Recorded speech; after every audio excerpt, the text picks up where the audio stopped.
Sueños se van, no vuelven más. No digas a nadie que ya no me quieres. Si a mí me preguntan, diré que vendrás. Y así cuando vuelvas, mi alma te juro, los ojos extraños no se asombrarán.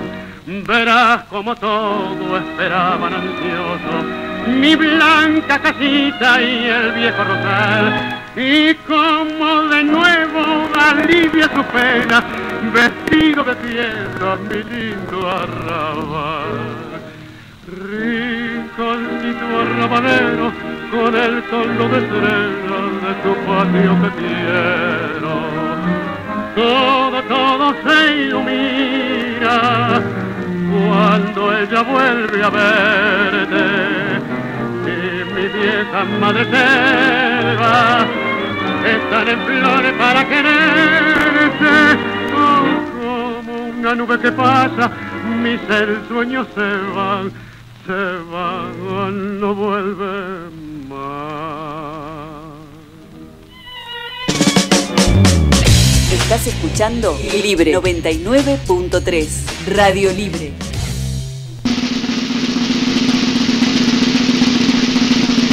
Radio Libre 99.3, la que escucha el barrio.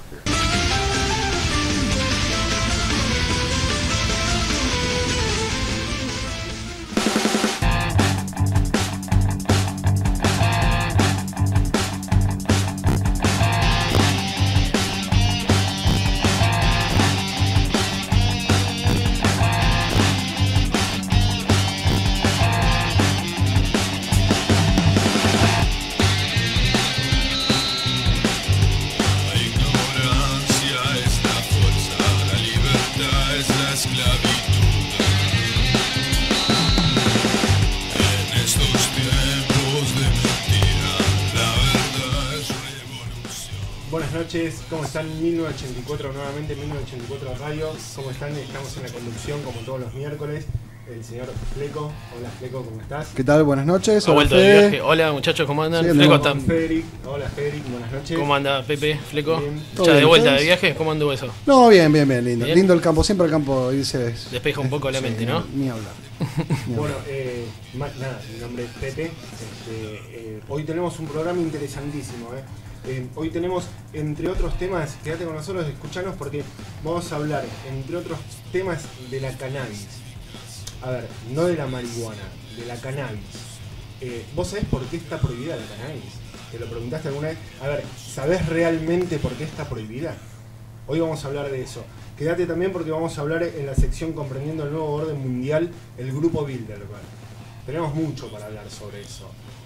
Acá mis amigos Fleco y Fede prepararon un informe bastante interesante con mucha data, mucha información, así que bueno, quédate, no sé, ¿quieren agregar una cosita más? No, nuestras vías de comunicación, 4551-9498, llamanos, como siempre queremos escuchar tu voz, lo que tenés para decir, si querés salir al aire, conversar con nosotros acerca de alguno de los temas que estamos tratando, 4551-9498, comunicate con nosotros a través de 1984nwo.net y mandanos mails a radio@1984nw.net.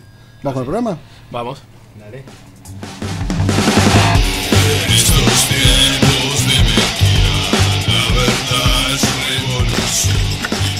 ¿Sabes qué es el grupo Bilderberg? ¿Escuchaste hablar alguna vez de la Comisión Trilateral? ¿Sabes cuál es la influencia del Club de Roma? Realmente, ¿qué sabes acerca del mundo en el que estás parado?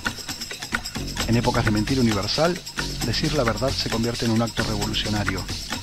Revoluciona la información con nosotros. 1984.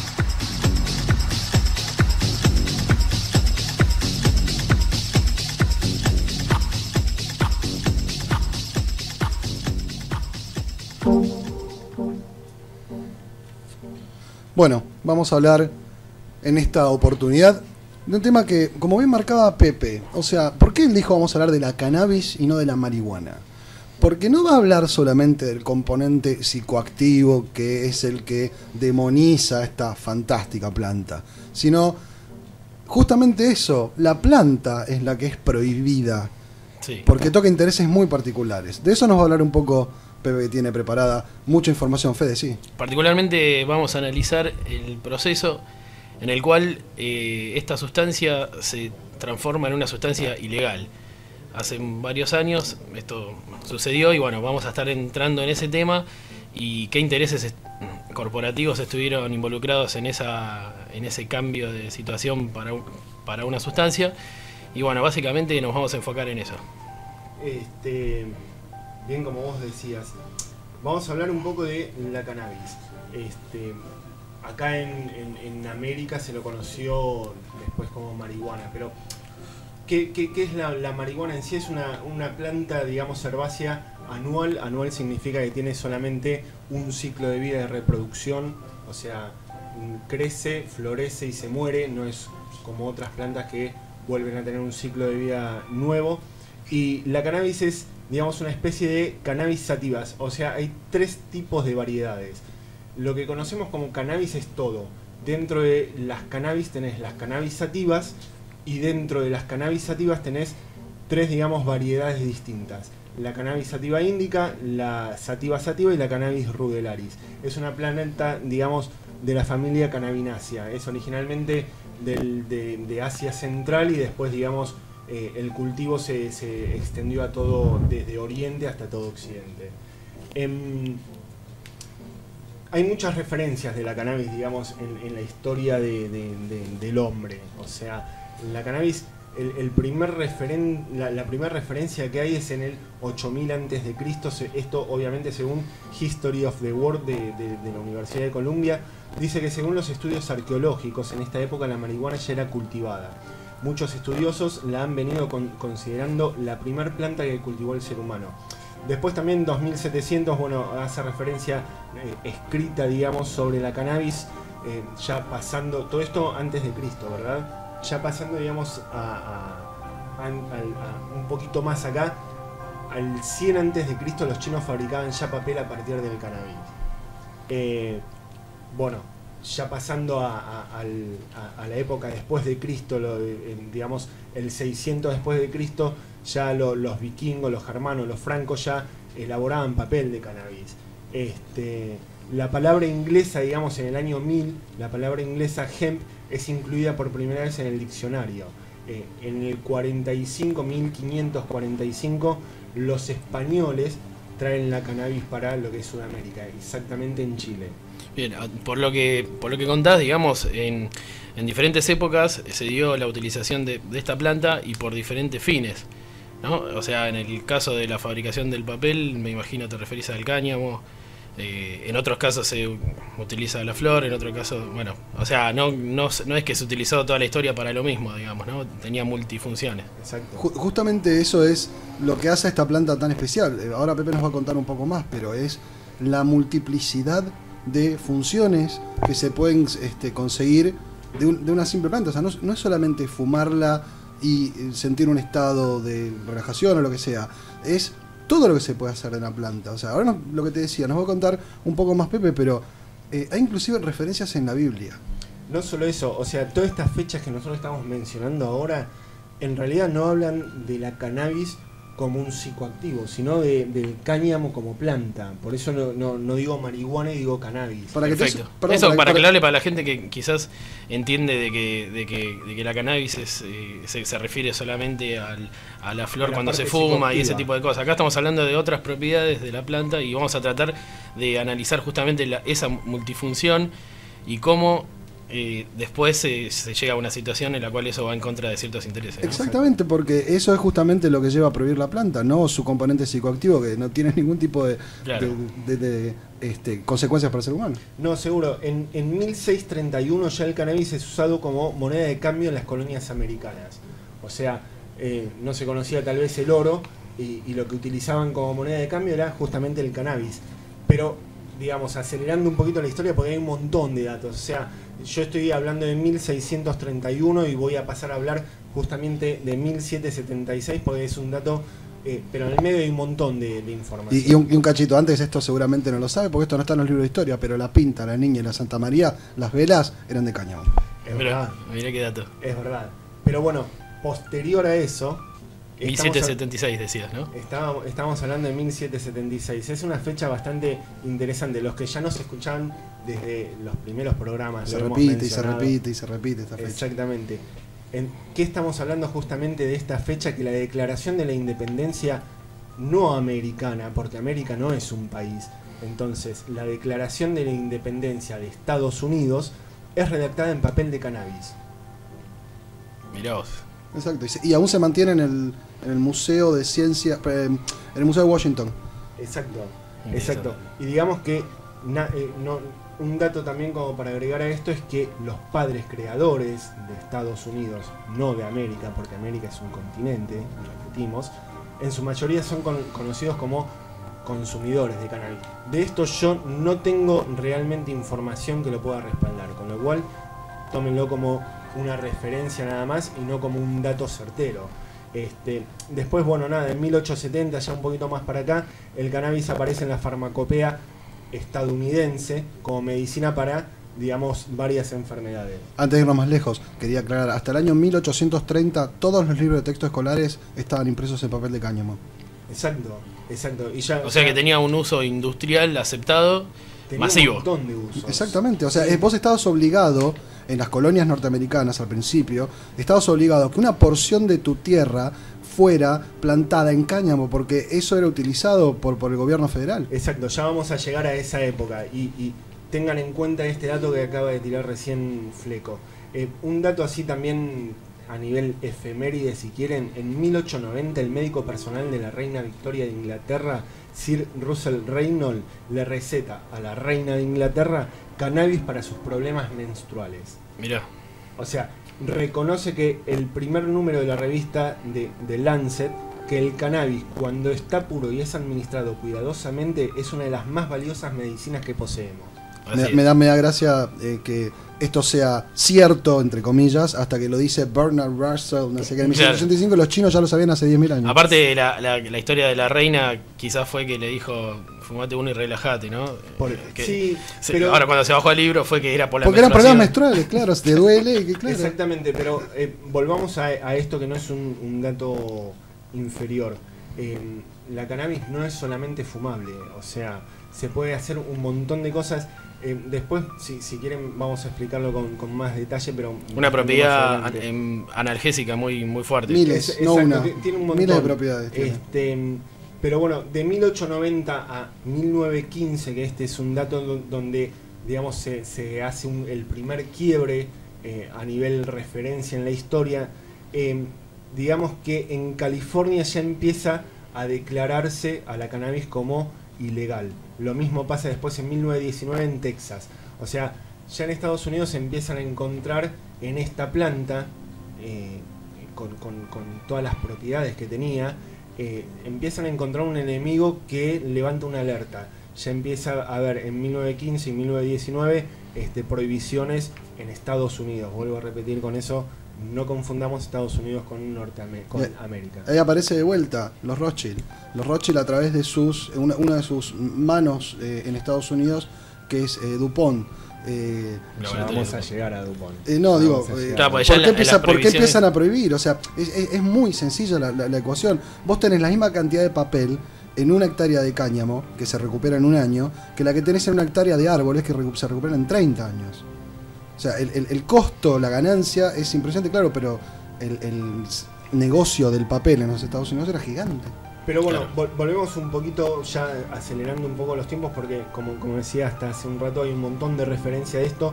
1930, digamos, la década del 30 empieza a ser, digamos, empieza a marcar el quiebre. ¿Por qué? Porque en 1931 se crea en Estados Unidos la Oficina Federal de Narcóticos, y a su cabeza se pone una persona que la voy a mencionar ahora un poco más adelante cuando trate yo de explicarles, o tratemos, digamos, de explicarles realmente por qué está prohibido. O sea, acá hay un actor que lo estoy mencionando ahora que tiene un papel bastante fundamental en todo esto, que es nada menos que Anslinger. En 1937 la acción de la Oficina Federal de Narcóticos y una larga campaña por parte de los periódicos de William Randolph Hearst, que es el próximo actor que también vamos a mencionar, consigna una ley que prohíbe la marihuana en todos Estados Unidos. O sea, a partir del 37 se empieza a crear el quiebre y empiezan a aparecer actores que ahora voy a mencionar. Es muy importante también tener en cuenta los actores que tenían que ver con la inclusión de la idea en la sociedad a través de películas que eran muy famosas en esa época, que eran estupideces vistas al día de hoy, como Reefer Madness, que era una película en la Reefer quiere decir porrito en coloquial inglés, y era una película que apuntaba directamente a decir que la marihuana te llevaba a asesinar gente. Una locura. O sea, no, primero, claro, antes de pasar la ley metieron la idea en la gente. Claro, hay un tema, ¿no? que me gustaría que quede claro. Acá se da como una convergencia de diferentes intereses de diferentes industrias. Exactamente. Claro. Porque estabas nombrando lo del papel. Exacto, y a eso me quería detener. En los años 30 el papel se obtenía industrialmente de dos fuentes. Se obtenía del cáñamo, que daba lugar a un papel de calidad excelente, sumamente ecológico, y que tenía un único inconveniente: requería mucha mano de obra. O sea, para poder vos sacar papel de cáñamo tenías que poner mucha gente a trabajar, y digamos, la otra forma que vos tenías de recolección era de la madera. Era un sistema que aún se sigue utilizando, pero que todos sabemos que, además de provocar una gran deforestación en impactos naturales. Exactamente. Trabaja con químicos que después son muy, muy difíciles de procesar. Y maquinaria que, en el caso del cáñamo, si se hiciera un cáñamo, demandarían entre 4 a 7 veces menos maquinaria. Claro, exactamente. Por ende, menos residuos, menos combustible. No nos olvidemos también que en el año 30 empieza todo lo que es, en realidad un poquito antes, todo lo que es la revolución industrial en Europa, ¿no? Con esa revolución industrial empiezan a nacer nuevas maquinarias. Las maquinarias que aparecen, por lo menos en la parte agrícola, digamos, es el descortezador mecánico. Era una máquina que lo que hacía era sacar, digamos, cortar lo que hoy podría ser una podadora, pero con grandes hojas que sobresalían por los costados. Ajá. Y iban juntando, digamos, las cañas de cáñamo, ¿verdad? Con lo cual, entonces, ya empezar a producir cosas del cáñamo, justamente papel, antes donde vos empleabas un montón de gente y tenía un costo adicional, hoy lo empezás a amortizar con la inclusión de esta máquina. Y sin hablar de calidad, o sea, recuerden los papiros egipcios que hasta hoy se mantienen, están hechos de cáñamo, y sí, invito a cualquiera que me diga cómo le queda un libro después de 20 años, está guardado en una... Tal cual.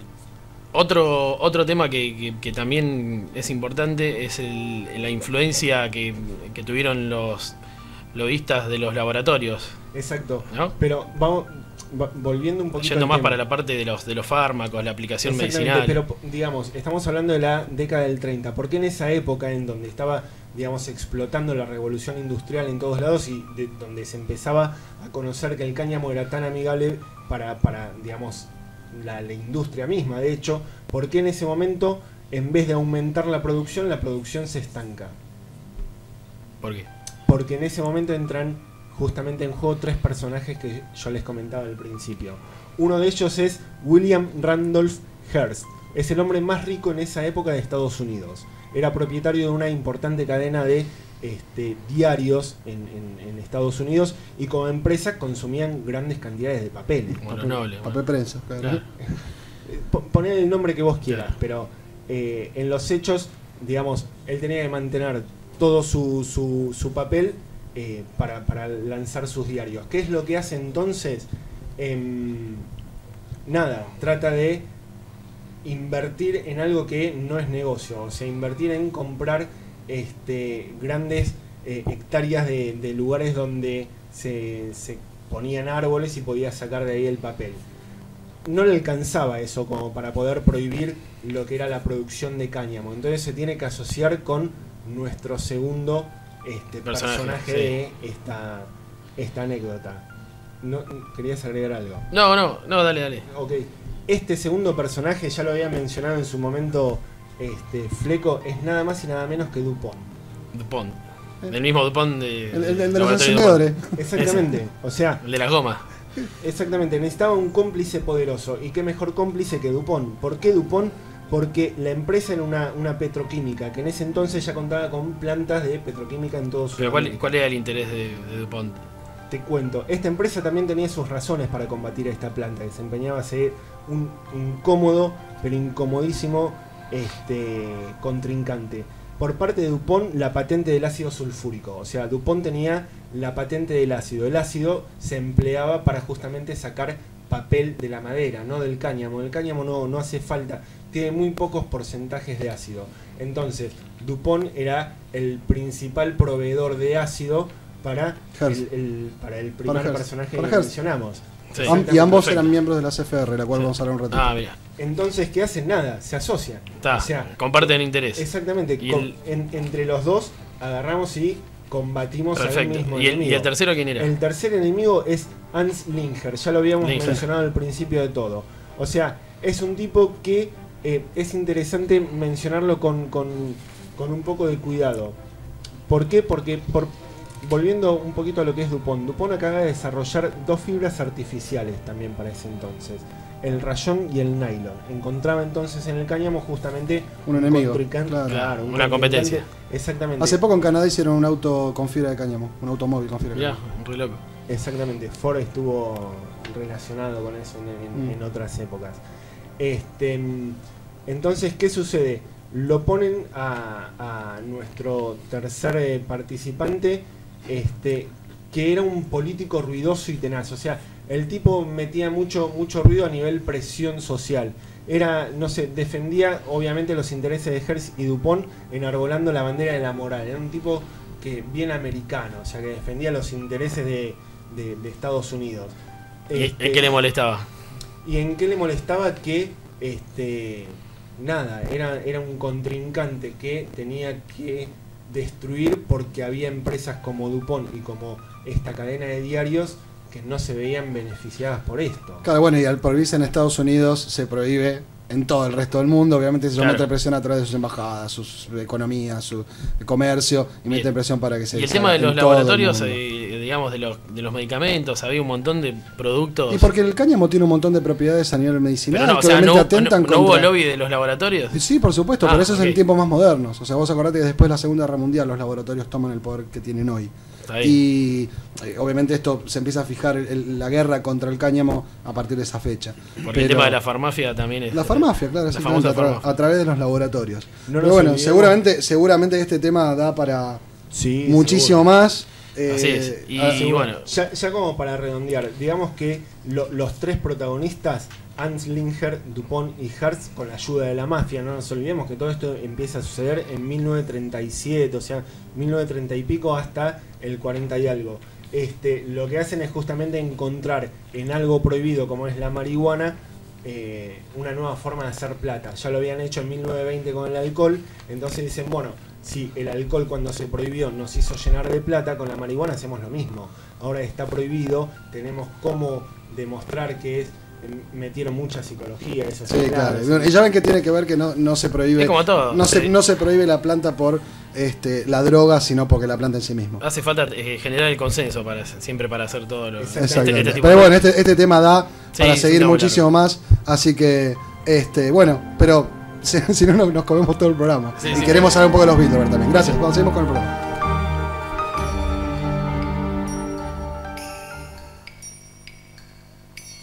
Nos encontraremos en el lugar donde no existe la oscuridad. Pero mientras tanto, comunícate con nosotros al 45519498 o mandanos un mail a radio@1984nwo.net. Encontranos en internet en 1984nwo.net. Somos la comunidad de español con mayor información alternativa y mayor cantidad de opinión. Seguinos.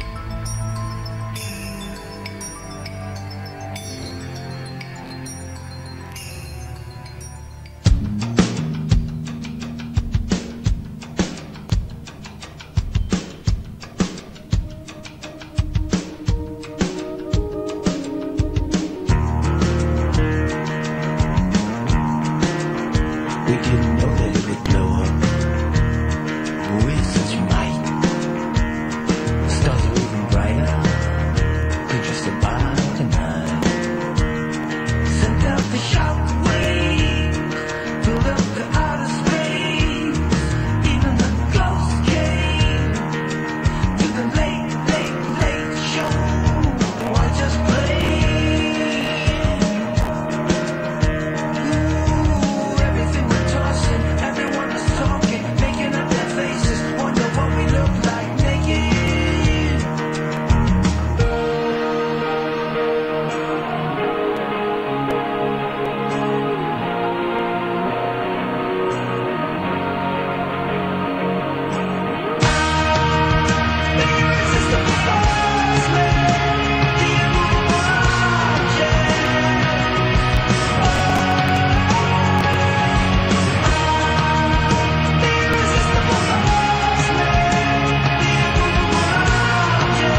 So, in conclusion, ladies and gentlemen, a new world is emerging. It is a new world order. A new world order. Estamos al borde de una recesión global, advirtió este jueves el titular del Fondo Monetario Internacional, Dominique Strauss. Muchos en el mundo están hablando de algo raro, extraño, el establecimiento del llamado nuevo orden mundial. El candidato presidencial de la Coalición por el Cambio, Sebastián Piñera, se reunió en París con el mandatario francés Nicolas Sarkozy. Allí conversaron sobre la necesidad... Bueno, bienvenidos nuevamente. Vamos a hablar del nuevo orden mundial. ¿Qué es el nuevo orden mundial? Y para comprender al nuevo orden mundial tenemos que comprender a sus bases. Por eso vamos a hablar del grupo Bilderberg. Quiero mandar un saludo muy especial a la India, que nos pidió el tema de Jane's Addiction, que era el que pusimos recién. Y ahora vamos a empezar con esto, el grupo Bilderberg. ¿Qué es el grupo Bilderberg? El famoso y ponderado club Bilderberg. Bueno, básicamente es una organización transnacional integrada por distintos sectores de poder, tanto político como económico, o bien de sectores influyentes de la sociedad, como los medios de comunicaciones, o las familias influyentes, como los Rockefeller, los Rothschild. Como también lo dijo, está en la portada del The Time de Londres de 1977. El grupo Bilderberg es una camarilla formada por algunos de los hombres más ricos, poderosos e influyentes de Occidente, que se reúnen secretamente para planear eventos que después simplemente suceden.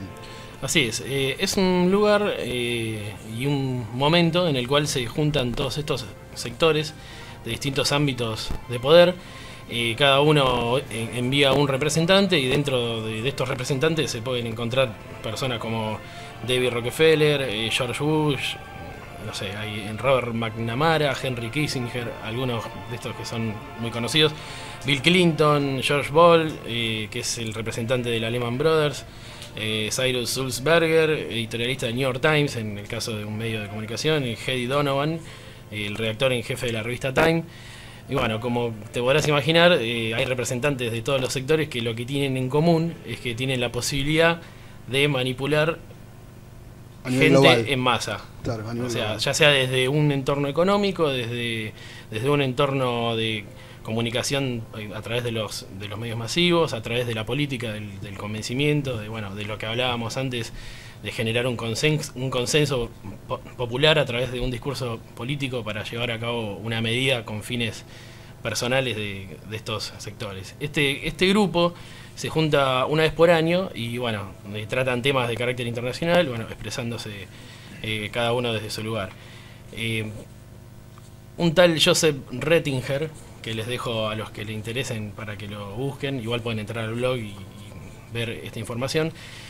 Fue el generador inicial de este proyecto y a su vez fue el secretario general hasta los años 60, cuando muere, y el apoyo financiero económico vino de la mano de una familia ya conocida por nosotros, que la hemos nombrado bastante en estos programas, un miembro del partido, Víctor, de nombre Víctor y de apellido Rothschild. Del escudo rojo. O sea que este personaje del escudo rojo financió a Ratzinger en su propósito, y a su vez junto al príncipe Bernardo de Holanda, que fue el que se encargó de hacer toda la gestión social de juntarlos y para que se reúnan y hacer la parte más del hoy. El RRPP. Claro, en 1954 en Oosterbeek, Holanda, se realiza la primera reunión en un hotel llamado justamente Bilderberg. Claro. De ahí que viene el nombre del grupo Bilderberg. Esto es importante recalcarlo porque no se reunieron en cualquier lugar. Se reunieron en un lugar después en la posguerra.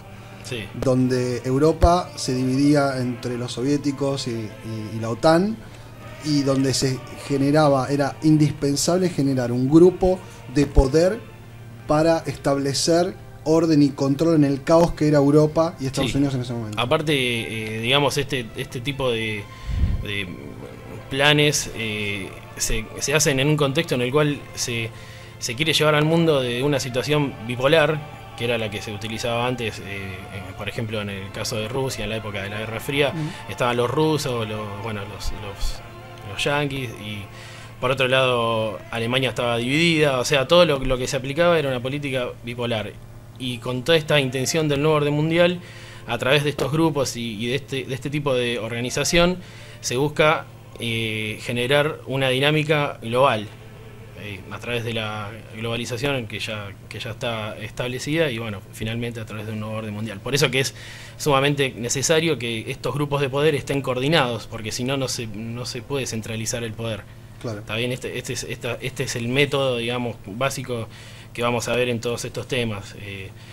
Así que bueno, dentro de estos grupos hay algunas particularidades para mencionar, por ejemplo, de los 45 americanos que asistieron a la conferencia de Bilderberg 2008, recordemos que se hace una por año, 26 de ellos son judíos.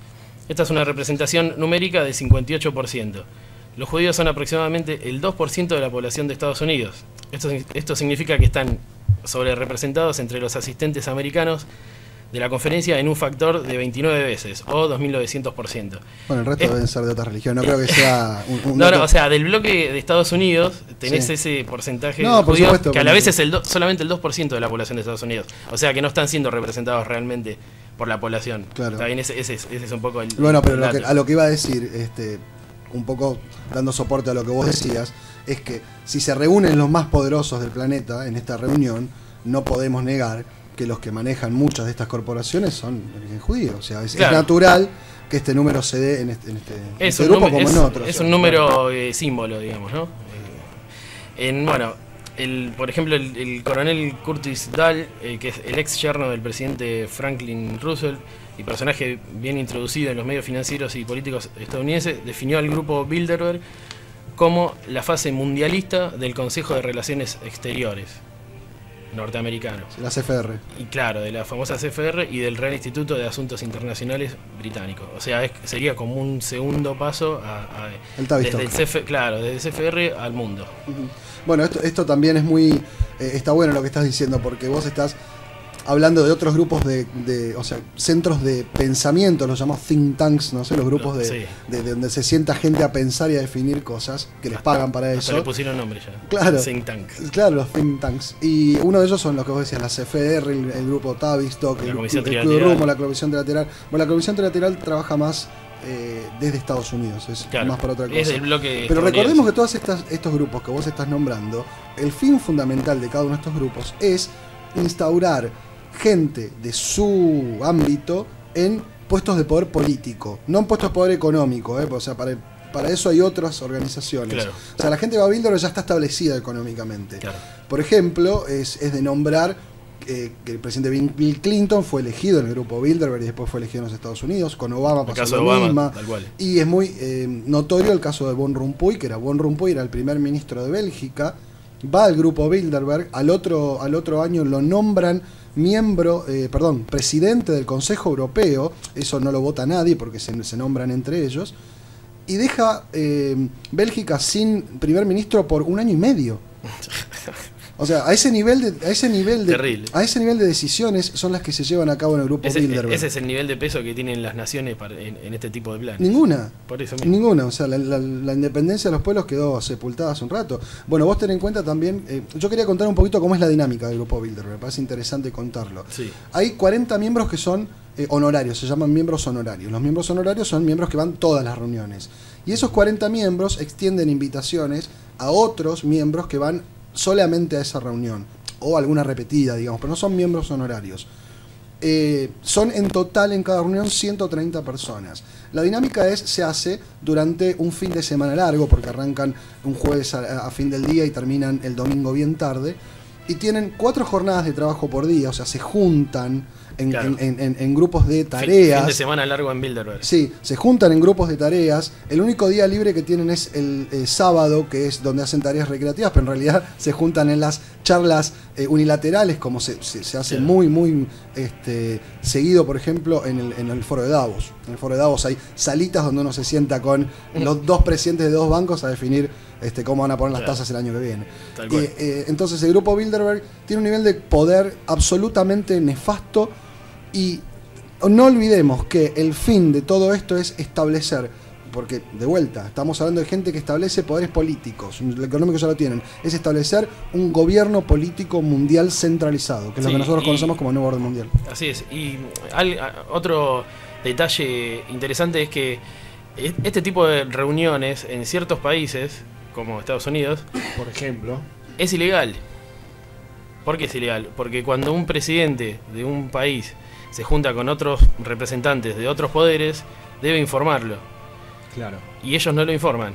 Claro, por supuesto. Entonces, es más, muchos de los participantes han sido descubiertos por personas que han asistido al lugar y los han filmado bajando del auto, cuando Exacto. no estaba en ninguna agenda oficial de ninguno de estos políticos. Estamos hablando de personas como la reina de Inglaterra. En realidad, o sea, el Grupo Bilderberg tiene una página en internet donde hace pública la lista de invitaciones. Sí. O sea, no es un misterio encontrar en un foro conspiralocos, tengo la lista de Grupo Bilderberg, es pública. Claro. O sea, pueden entrar a cualquiera puede hacer búsqueda en Google, poner Grupo Bilderberg y el primer link que les va a aparecer es la página oficial. Sí, o sea, tal cual. para eliminar conspiranoias. Pero quería engancharme en algo que vos estabas diciendo acerca de lo que es la dinámica de este grupo. Llegan en autos negros, oscuros, con vidrios polarizados, pueden asistir, no pueden asistir con amigos, novias, mujeres, nada, y con un solo asistente, y están resguardados por la máxima seguridad, perros antibombas, cierran todo el complejo, la prensa no puede ingresar, tienen un solo representante de prensa que es el que hace el análisis público de lo que van a decir de la conferencia. Que es un medio también de... Pero se cierran durante un fin de semana, nadie entra, nadie sale. Bueno, digamos, Hollywood ya nos acostumbró a eso, A ese tipo de, claro, sí. Sí, uno como bueno, que esto lo imagina hacen desde el 54, todos los años en un lugar distinto del mundo. Se encargaron de acostumbrarnos a que parezca normal, o que Sí. parezca hollywoodense. Totalmente de acuerdo. Es interesante también rescatar el tema de la organización de poder interna, que digamos, dentro de cómo está gestionado este club, los eslabones de poder son circulares y concéntricos. O sea que hay un círculo central que es inaccesible y del tercer círculo al primero no se puede pasar. Fleco. No, quería agradecerle a Silvio de Chacarita que nos llamó recién al 4551-9498. Nos pregunta, él quiere saber si el Bilderberg pactó el atentado 9/11. Es un poco ambigua la pregunta, pero voy a tratar de responderla de la mejor manera posible. Lo único que te puedo decir, Silvio, a ciencia cierta, que lo que pasó el 9/11, que todos sabemos que fue orquestada gubernamentalmente, lo que pasó el 9/11 fue aprobado y charlado en algún momento en el Grupo Bilderberg de ese año. Es lo único que te puedo decir, porque el nivel de poder de la gente que se sienta a tomar decisiones en ese lugar es la que finalmente da el ok. O sea, no van a invadir Irak sin el ok de Rockefeller. Rockefeller está sentado en el Grupo Bilderberg. Sí, de hecho hay un caso de un periodista estadounidense que llegó a acceder de esa información antes que suceda y lo mencionó en un programa de radio. William Cooper. Will Cooper, sí, bueno, es uno de los héroes de... Que, claro, es uno de los héroes William Cooper, luego del atentado fue asesinado en la puerta de su casa. Sí, exactamente. Un día vamos a ver de William Cooper y digamos, realmente es uno de los pocos que dio la vida por la verdad. No solo eso, sino desde un lugar bastante centrado en la investigación y fundamentado. Bueno, pero hay muchos que investigan el Grupo Bilderberg, por ejemplo, Daniel Stulin. Hay muchos comerciantes, ¿no? También. Daniel Stulin, que se encarga de vender libros y decir pavadas, o sea... a ver, dice lo que todos ya sabemos, los que nos calentamos en buscar esta información. Y hace plata con eso. Y hace plata con eso, exactamente. Pero bueno, o sea, a ver, respetamos todas las posiciones. Él dice que es un ex agente de la KGB, no sé qué. Pero bueno, nosotros somos simples ciudadanos que podemos informarnos, igual que ustedes. Vayan a 1984nw.net, vayan a Google, vayan a la biblioteca. O sea, no se queden con nada. A ustedes les interesa un tema, busquen información, porque la única forma de sacar tus propias conclusiones es estando informado. Seguimos con el programa.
2 es 4. A veces es 5. A veces son todos los números a la vez. Hay múltiples formas de interpretar la verdad. Seguinos en nuestra sección editorial. Una opinión propia. Una voz independiente aquí, en 1984. Bueno, ya estamos de vuelta en nuestra sección editorial. Le vamos a dar un poco más de espacio hoy a esta sección porque los temas que tratamos queremos que meter un poquitito más de lo que nos quedó en el tintero porque son muy jugosos. Y sí, en esta sección recordemos que la idea es que cada uno pueda hacer un aporte desde su propia reflexión relativa y válida como todas. Seguro. Bueno, y no quiero olvidarme de la pregunta del oyente de la semana pasada, que cuál era la relación de... ¿Cuál era el problema con Greenpeace? No sé si se acuerdan. Sí. ¿Cuál era el problema con Greenpeace? Yo voy a hacer una reflexión acerca de lo mismo que dijiste vos, Fede. Follow the money. Sigan el dinero. Rockefeller financia Greenpeace.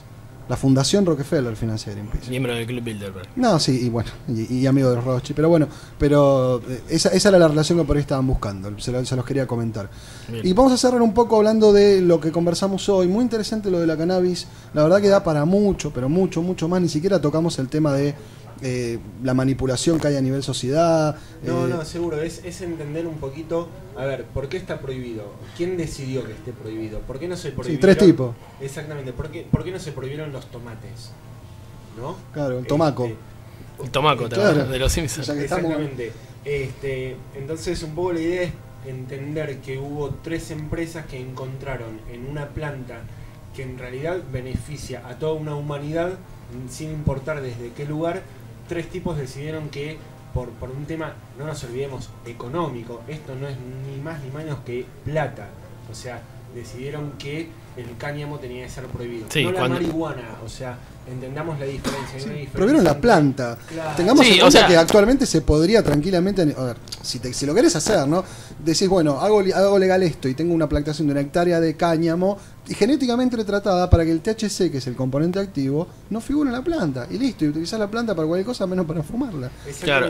No nos olvidemos también que en 1942, vos me querías contar algo. No, sí, de que en sí el tema acá es que hay un ente vivo que es una planta que estaba cuando todos llegamos. Ajá. Y que se expropia de su uso mediante la aplicación de una ley no consensuada sin fundamentos. Por eso la estupidez de lo que se habla del tema de la despenalización. La despenalización no es el tema de discusión, o sea, legalícenla. No, quiero hacerme una camisa de cáñamo, quiero poder utilizar los aceites. Hay 1311 propiedades distintas para el cáñamo. Y con respecto a eso que comentás, en 1942 Estados Unidos saca, digamos, algo así como un documental, que es el Hemp for Victory, marihuana por la victoria. De la Segunda Guerra Mundial. 1942. Sí. ¿Qué es lo que hacía? Digamos, incentivaba a todo aquel que tuviese acres para cosechar, les daba semillas de marihuana para cosechar, para justamente aprovechar el cáñamo. Más allá de que por formas recreativas o de ocio la gente la fumase, ¿no?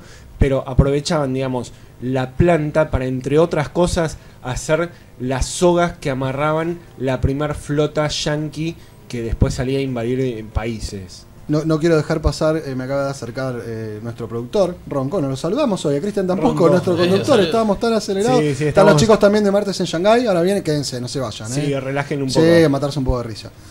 Un beso grande para Zoila de Mendoza. Grande, Zoila. Nos felicita por el programa, dice nos escucha siempre y que le encanta cómo tratamos. Zoila es una gran colaboradora también. Moderadora del sitio. Moderadora que aporta con contenido, bueno, nada. Yo la considero una gran amiga.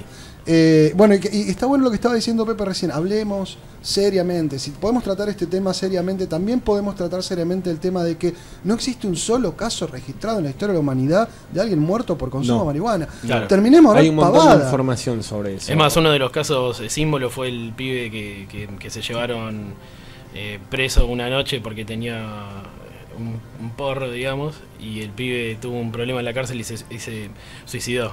Eso fue una muerte con algo relacionado con las marihuanas. Claro, pero yo no me quiero olvidar nunca el comentario, de Andrés Calamaro, cuando le invitó Mirta Legrand a su programa y le dijo, Andrés, ¿es cierto que la marihuana te lleva a otras drogas?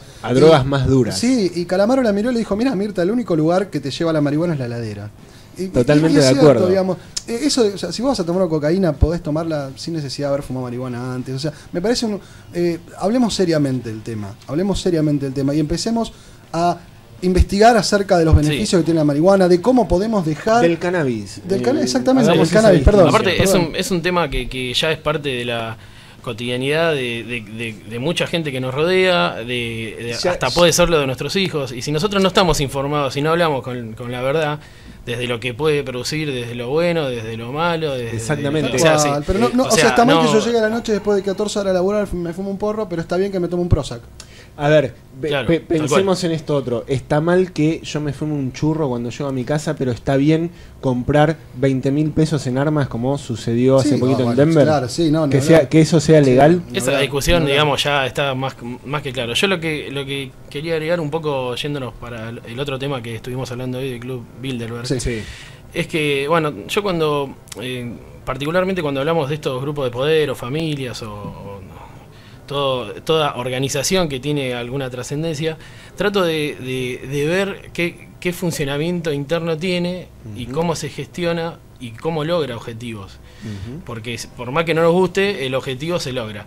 Entonces, ¿qué pasa? En este caso de Club Bilderberg, lo que me gustaría, así como una opinión personal, resaltar, es que quizás de algo malo se puede sacar algo bueno. Y en este caso, lo bueno es que se da una dinámica dentro de grupos de poder en el cual se están poniendo de acuerdo, se están uniendo con un objetivo en común. Pero y eso es lo que les da la fuerza. El objetivo es lo que vemos hoy en todo el mundo. O sea, si ustedes pensaban que la idea era alinear para arriba, están locos. La idea es alinear para abajo. Claro, digamos, eso estaría bueno verlo también de nuestro lado. Que nosotros nos unamos, que formemos grupos de poder con intereses en común.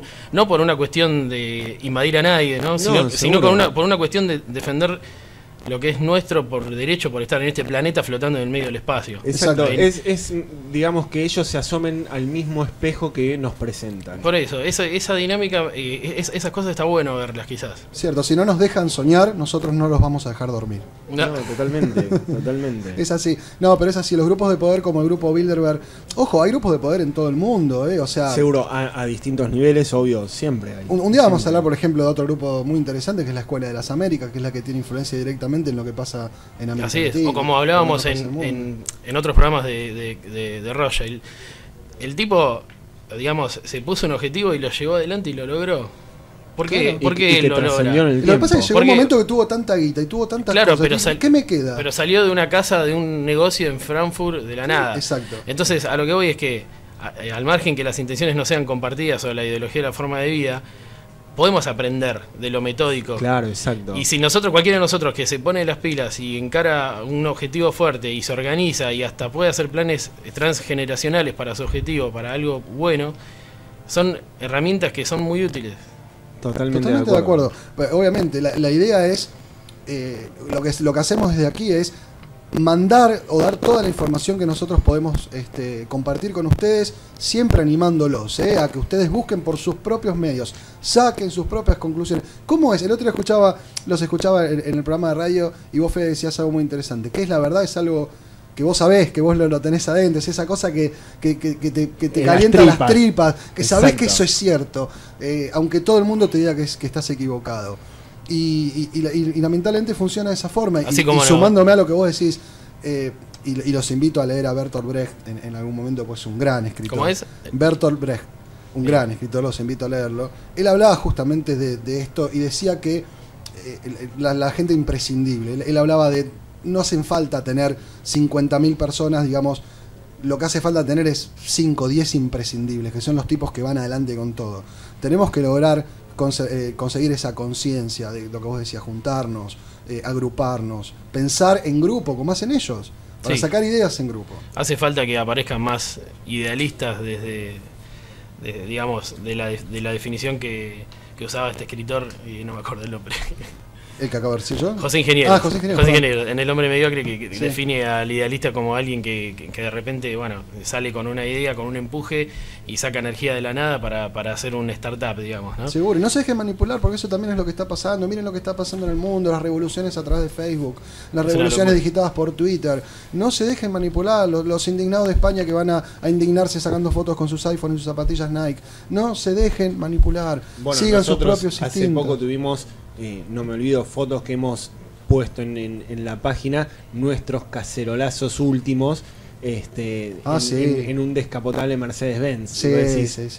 Clotilde toque más fuerte la cacerola. Claro, esa foto fue muy loca. Igualmente ahí agrego una cosa, no es por defender ninguna clase en particular, pero todos tienen derecho a expresarse también. Todo ¿no? el mundo tiene derecho a expresar su opinión, pero esa gente, vos la ves y el discurso es único y es un discurso que baja de otro lado. Entonces eso es lo que hay que aprender. Lo que yo digo es lo mismo que decía Voltaire. Las revoluciones han demostrado en la historia que no sirven para nada. Es lo mismo que decía los altos, los bajos y los medios.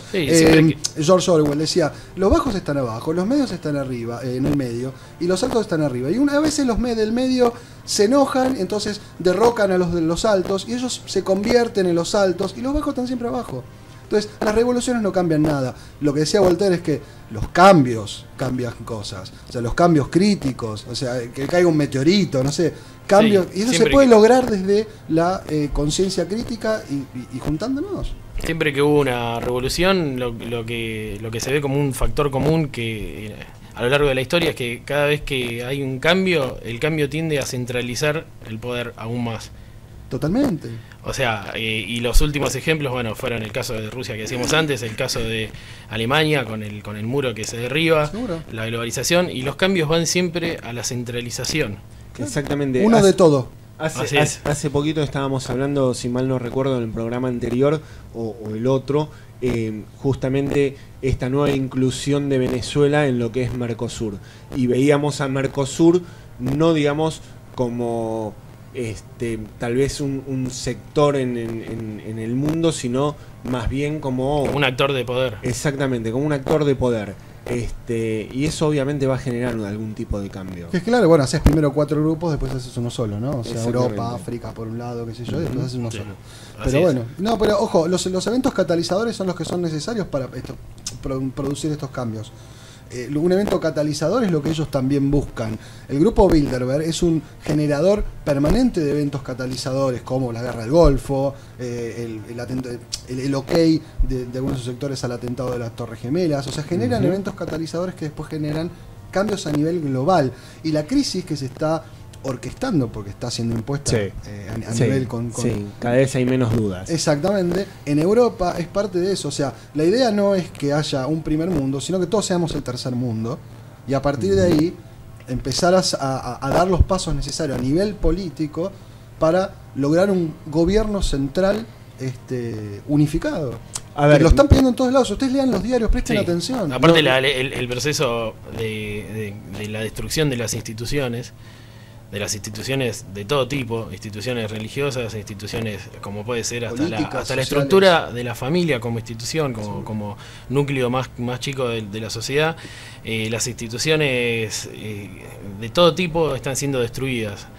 Se está unificando la ideología, se está unificando la forma de pensar, y hay un problema con la homogeneización, porque si nosotros perdemos la diversidad de pensamiento, perdemos la capacidad como raza de evolucionar por nuestros propios medios. Un mundo feliz de Huxley, nos convertimos todos en robotitos. Entonces pasamos a ser todos la consecuencia de la evolución previa de otro que nos domina.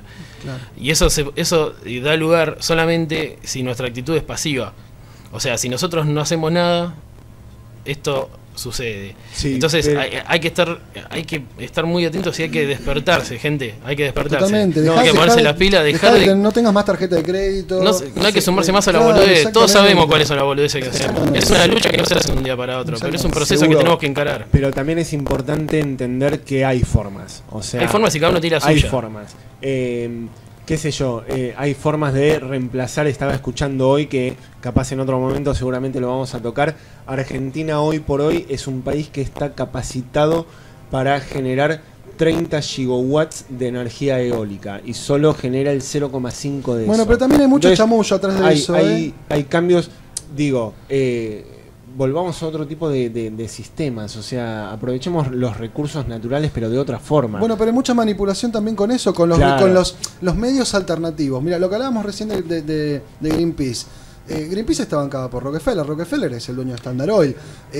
O sea, lo que hace Greenpeace es generar una política y una agenda, imponer una agenda a nivel global de decirte, hay calentamiento global y es culpa tuya. Y no nos olvidemos que Standard Oil llenaba de combustible los aviones nazis, o sea, como para hacer Claro, una o sea, relación. Exactamente. Pero es volviendo un poquito a lo que decía Fede, nos podemos organizar desde otro lugar. Sí, empecemos por nosotros mismos. Exacto, hay formas, o sea, hacernos cargo hay- de lo que ya vemos, porque todos hoy en día ya vemos. Todos sabemos lo que Sí, estamos es haciendo muy mal. evidente. Exacto. Sí. Totalmente O sea, de acuerdo. comprometámonos y tratemos de contagiar esa actitud, porque Exacto. creo que es la única forma en el que se puede dar un cambio real social y empezar a recuperar un poco lo que es. Y ser positivos, siempre ser positivos. Recuerden, amigos, siempre recuerden que el amor es un verbo. Lo importante es conjugarlo. Si no, no sirve. Exacto. Es la energía del amor, es la que triunfará.